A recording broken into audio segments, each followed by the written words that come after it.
Information is knowledge. Lack of information, lack of knowledge. I was sitting here one day when Pastor Sam preached and said that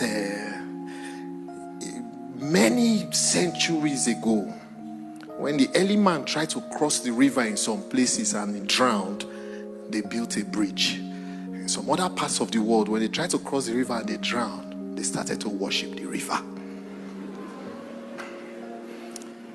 You remember, say you talk that in Abi?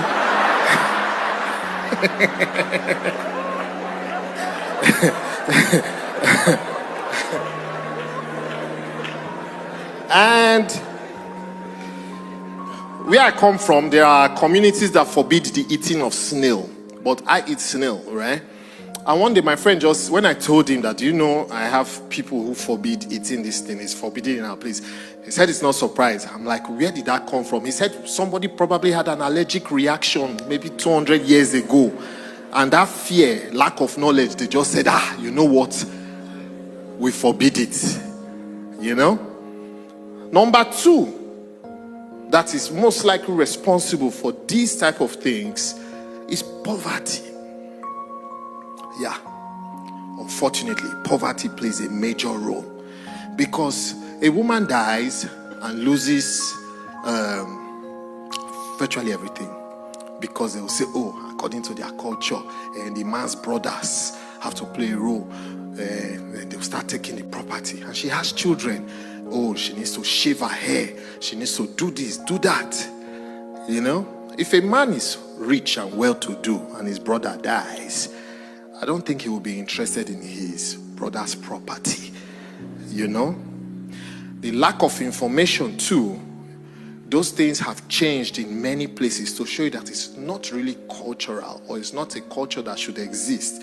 Do you know till today some women still go through some of these horrors I talked about? But the ones who don't go through it in those communities, what did their husbands do? They wrote a will and got a lawyer. Yeah, so if you come and quote tradition, they will quote law for you. And law can send you to jail.